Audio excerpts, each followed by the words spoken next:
Episode 6 پیشکش میرے کارواں۔ اگر آپ کو ہماری ویڈیو پسند آئے تو اسے لائک اور شیئر کریں، چینل کو سبسکرائب کریں اور بیل آئیکن کو پریس کریں تاکہ ہمارے آنے والی ویڈیوز آپ تک بآسانی پہنچ سکیں۔ میں ایسی کسی بات پر یقین نہیں کر سکتی، شہناز نے کہا۔ میں اسے کالج کے زمانے سے جانتی ہوں، وہ ایسا نہیں ہے۔ یہ بھی میں نے تمہاری ممی کو بتا دیا تھا، پاپا نے ٹھنڈی سانس لے کر کہا۔ یہ بتاؤ تم کیا چاہتی ہو؟ میں بتا چکی ہوں۔ دیکھو بیٹا، میں تم سے بہت محبت کرتا ہوں، میں شادی کے معاملے میں زبردستی کا قائل بالکل نہیں۔ ویسے بھی یہ اللہ اور اس کے رسول صلی اللہ علیہ وسلم کے حکم کے خلاف ہے، لیکن تمہیں دیدہ دانستہ تباہی کی طرف کیسے دھکیل سکتا ہوں؟ پلیز میری بات مان جاؤ، میں نے جو کچھ تمہارے لیے تمہیں بتایا ہے لفظ بلفظ سچ ہے۔ سوری پاپا، میرا فیصلہ اب بھی وہی ہے۔ اچانک پاپا کے چہرے پر سختی کا تاثر ابھرا۔ مجھے افسوس ہے کہ تم نے معقولیت کا ثبوت نہیں دیا۔ میں تمہاری ضد کے مقابلے میں ضد کر کے تمہیں کوئی غلط قدم اٹھانے کا موقع نہیں دوں گا کہ یوں میری جگ ہنسائی ہو گئی۔ میں تمہاری ضد کے سامنے ہتھیار ڈال دوں گا۔ میں باپ کی طرح تمہیں اس گھر سے الوداع کروں گا، لیکن ایک بات یاد رکھنا، مشکور سے شادی کے بعد تمہارا مجھ سے، اپنی ممی اور بھائیوں سے اس گھر سے کوئی تعلق نہیں رہے گا۔ میں تمہیں رخصت پوری عزت اور شان سے کروں گا، لیکن ہمیشہ کے لیے۔ ایک لمحے کو شہناز تھرا کر رہ گئی، پھر وہ کچھ کہنے ہی والی تھی کہ پاپا نے ہاتھ کے اشارے سے اسے روک دیا۔ نہیں شہناز، وہ نازو بیٹی کے بجائے اسے شہناز کہہ کر مخاطب کر رہے تھے۔ ابھی کچھ کہنے کی ضرورت نہیں، چاہے تمہیں ضرورت نہ ہو، پھر بھی میں تمہیں 3 دن کی مہلت دوں گا۔ میرا مشورہ ہے کہ تم خوب سوچ سمجھ کر فیصلہ کرو، نہ سوچنا چاہو تب بھی اپنا فیصلہ 3 دن بعد سنانا، اور وہ بھی اپنی ممی کو۔ یہ یاد رکھنا کہ میرا فیصلہ بھی اٹل ہے۔ بس اب تم جاؤ، میری دعا ہے کہ خدا تمہیں عقل کی روشنی عطا فرمائے۔ شہناز کمرے سے نکلی تو دل گرفتہ ضرور تھی، لیکن وہ اپنے فیصلے پر نظر ثانی کے لیے بھی آمادہ نہیں تھی۔ مشکور کی محبت سے پیچھے ہٹنے کی اب گنجائش نہیں تھی۔ وہ سمجھتی تھی کہ اب اس گھر کے ماحول میں کشیدگی رچ جائے گی، لیکن شکر ہے کہ ایسا نہیں ہوا۔ اگلے روز شام کے وقت عثمان آ گیا۔ پاپا بھی موجود تھے۔ چائے لان پر ہی پی گئی، خوب کہے لگے۔ سبھی لوگ خوش مزاجی کے موڈ میں تھے۔ عثمان بھی چہک رہا تھا، البتہ اسے یوں نظر انداز کر رہا تھا جیسے وہ موجود ہی نہیں۔ اگلے 3 دن ممی سے سمجھانے کی مسلسل کوشش کرتی رہی، آخر جن جلا گئی۔ جہنم میں جاؤ، انہوں نے غصے میں کہا۔ مقدر سے بھلا کوئی لڑ سکتا ہے؟ تیسری دن ممی نے اسے آخری بار پوچھا کہ اب اس کا کیا فیصلہ ہے۔ میری پسند اور میرے فیصلے آسانی سے نہیں بدلتے ممی، میں شادی مشکور ہی سے کروں گی، اس نے جواب دیا۔ ممی اس کا فیصلہ پاپا کو سنانے چلی گئی۔ آدھے گھنٹے کے بعد وہ واپس آئی تو ان کی آنکھوں میں نمی تھی۔ شہناز، مشکور کو بتا دو کہ اس کے گھر والے جب چاہے رشتے کے لیے آ سکتے ہیں، انہوں نے کہا اور اپنے کمرے میں چلی گئی۔ شہناز نے مشکور کو فون کر کے اگلے روز کی ملاقات طے کر لی۔ اگلے روز مقررہ وقت پر دلکشا ریسٹورنٹ پہنچ گئی۔ مشکور 20 منٹ کی تاخیر سے آیا، اور جب وہ آیا تو اسے دیکھ کر دہک سے گئی۔ اس کا ہاتھ سیلنگ میں تھا، چہرے پر سردی کھنڈی ہوئی تھی اور وہ بے حد کمزور لگ رہا تھا۔ وہ قریب آیا تو اس کے کندھے کے قریب بازو پر پٹی بندھی ہوئی تھی۔ وہ بے قرار ہو کر اٹھ کھڑی ہوئی۔ کیا بات ہے مشکور، یہ کیا ہوا؟ اس کے لہجے میں وحشت تھی۔ مشکور نے مسکرانے کی کوشش کی۔ کچھ نہیں، کوئی خاص بات نہیں، بیٹھ جاؤ سکون سے، مجھے تماشا مت بناؤ۔ وہ دونوں بیٹھ گئے۔ تم بتاتے کیوں نہیں مجھے؟ بتا دوں گا، ذرا سانس تو لینے دو۔ کافی منگواؤ میرے لیے، کریم کے ساتھ۔ شہناز نے ویٹر کو بلا کر آرڈر نوٹ کرایا اور پریشانی سے مشکور کو دیکھتی رہی، جس نے کرسی کی پشت گاہ سے سر ٹکا کر آنکھیں موند لی تھی۔ شہناز نے اسے چھیڑا نہیں، جانتی تھی کہ ایسے میں مداخلت اسے بالکل پسند نہیں۔ ویٹر کافی لے آیا تھا۔ شہناز نے کافی بنائی اور پیالی اس کے سامنے کھسکا دی۔ اس نے آنکھیں کھول دی۔ شہناز کو ان میں ویرانی سے نظر آئی۔ اب تو بتا دو کہ کیا ہوا ہے، شہناز نے التجا کی۔ کچھ نہیں، معمولی سی بات ہے، کسی نے گولی چلائی تھی مجھ پر، مشکور نے بے پرواہی سے کہا۔ گولی؟ شہناز کی آنکھیں پھیل گئی۔ کب کی بات ہے؟ 2 دن ہو گئے، پرسوں صبح کی بات ہے یہ۔ زخم کہاں؟ بائیں بازو میں۔ گولی گوشت پھاڑتی ہوئی نکل گئی۔ ہڈی محفوظ ہے، خدا کا شکر ہے، خطرے کی کوئی بات نہیں۔ خطرہ فی الحال ٹل گیا۔ وہ ہنسنے لگا۔ نشانہ خطا ہو گیا اناڑی کا۔ گولی دل سے خاصی دور لگی، پورے 2.25 انچ دور۔ اسی لیے یہاں بیٹھے نظر آ رہا ہوں۔ شہناز نے محبوبیت سے اسے دیکھا۔ اب ایسے جری مرد سے کوئی پیار نہ کرے تو کیا کرے؟ کچھ اندازہ ہے کہ حملہ آور کون تھا؟ اس نے پوچھا۔ اس سے کیا فرق پڑتا ہے؟ کندھے چٹکنے کی کوشش میں اس کے منہ سے ہلکی سی سسکی نکلی اور چہرے پر جیسے زردی کھنڈ گئی۔ آج کل ہر چیز کرائے پر مل جاتی ہے، ریوالور بھی اور حملہ آور بھی۔ اس نے اپنی بات پوری کی۔ کیا مطلب ہے؟ ہر بات کا مطلب نہیں پوچھتے، مردوں کی باتیں مردوں کے لیے ہی رہنے دو، مشکور نے تمسخرانہ انداز میں کہا۔ تم اپنی سناؤ۔ شہناز خوش ہو گئی۔ میں تو خوشخبری لے کر آئی ہوں، اس نے چہکتے ہوئے کہا۔ اب تم اپنے گھر والوں کو کل ہی بھیج دو ہمارے ہاں، میں نے پاپا سے بات کر لی ہے۔ مشکور نے کافی کی پیالی اٹھائی اور آخری گھونٹ لے کر خالی پیالی میز پر رکھ دی۔ سوری بیبی، اس نے گہری سانس لے کر کہا۔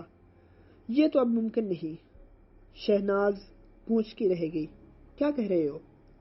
ٹھیک کہہ رہا ہوں، میرے گھر والے تمہارے ہاں رشتہ مانگنے نہیں آ سکتے، نہ ہی میں تم سے شادی کر سکتا ہوں۔ آخر کیوں؟ وجہ میں تمہیں نہیں بتا سکتا، یہ میرا حق ہے۔ وجہ تو تمہیں بتانی ہوگی، شہناز نے تند لہجے میں کہا۔ فوراً ہی اس کا لہجہ نرم ہو گیا۔ ورنہ کہہ دو کہ تم مذاق کر رہے ہو۔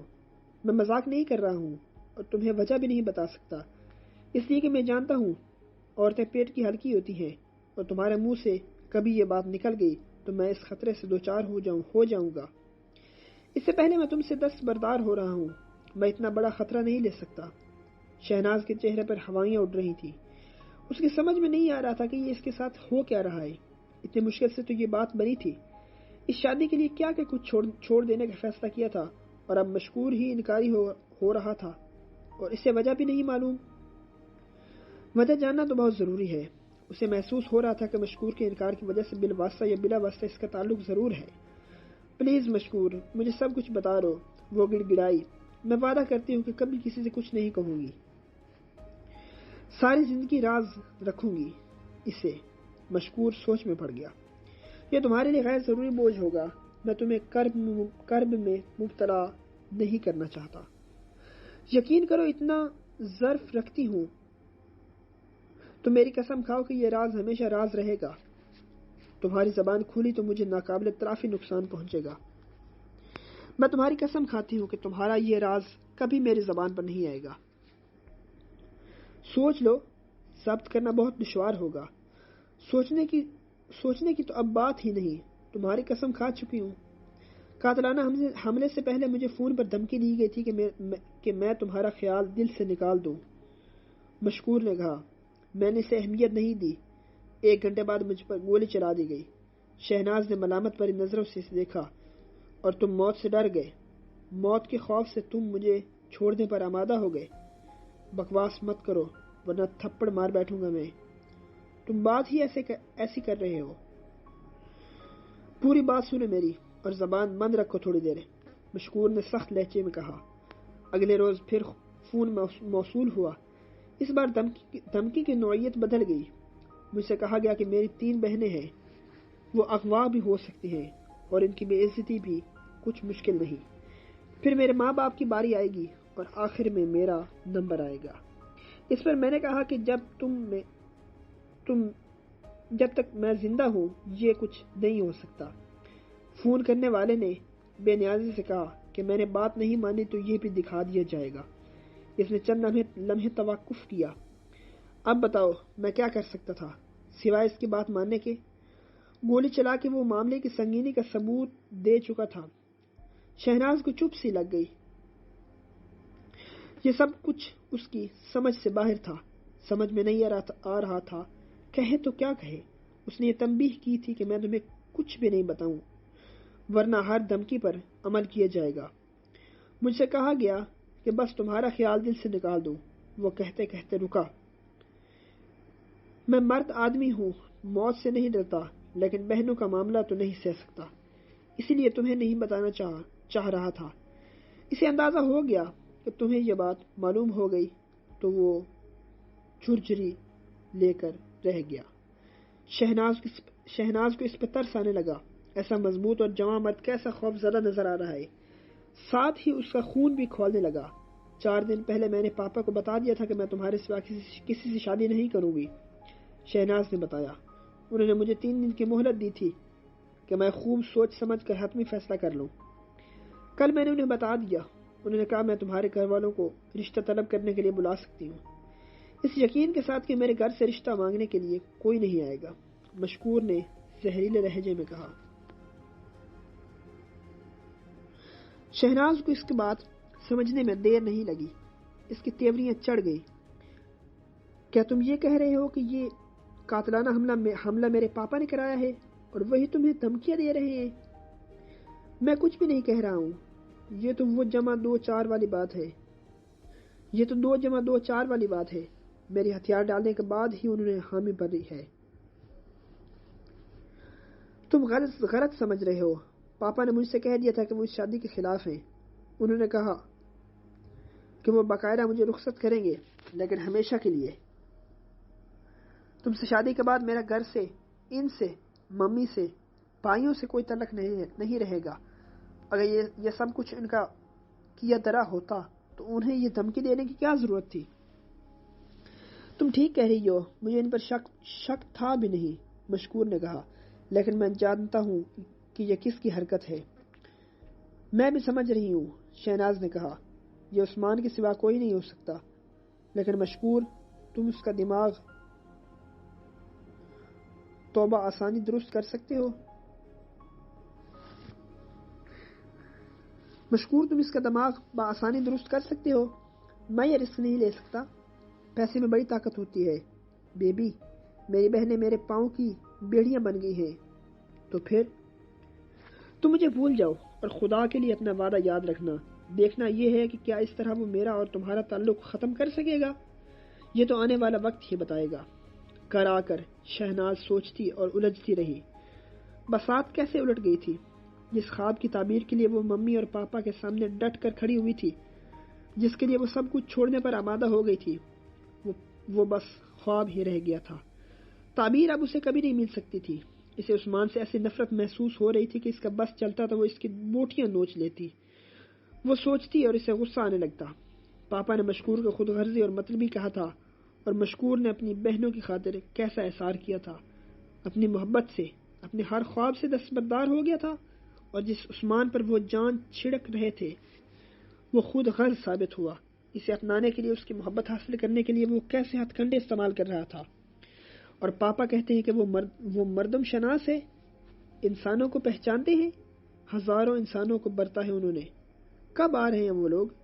ممی نے اسے چونکا دیا۔ وہ لوگ نہیں آئیں گے، شہناز نے جواب دیا، وہ اپنا لایا عمل ترتیب دے چکی تھی۔ پاپا نے ٹھیک کہا تھا، مشکور اچھا آدمی نہیں ہے، اس نے شادی سے انکار کر دیا۔ ممی سے اپنی خوشی نہیں چھپائی گئی۔ اوہ، تو اس لیے اداس بیٹھی ہو؟ کوئی بات نہیں، رشتوں کی کوئی کمی تو نہیں تمہارے لیے؟ میں نے فیصلہ کر لیا ہے ممی، میں عثمان سے شادی کروں گی۔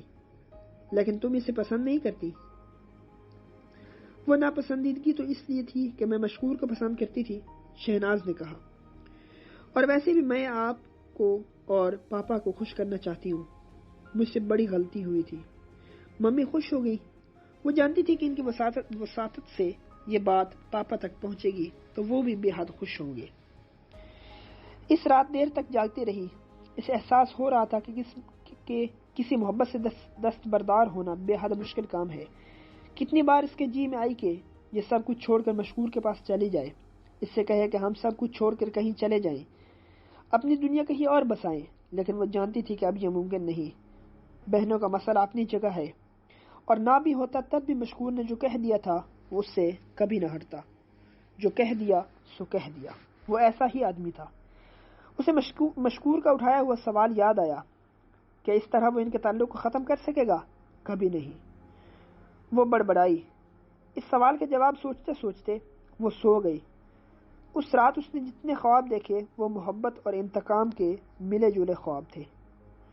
عثمان بہت خوش تھا۔ اس کے خوابوں کو تعبیر مل گئی تھی۔ اس روز رات کے کھانے کے بعد نجم صاحب اسے اپنی اسٹڈی میں لے گئے۔ آنٹی کافی وہیں لے کر آئیں۔ بیٹھ جاؤ فہمیدہ بیگم، تمہاری موجودگی بھی ضروری ہے، نجم صاحب نے کہا۔ آنٹی مسکراتے ہوئے بیٹھ گئی۔ عثمان کے چہرہ تمتمانے لگا۔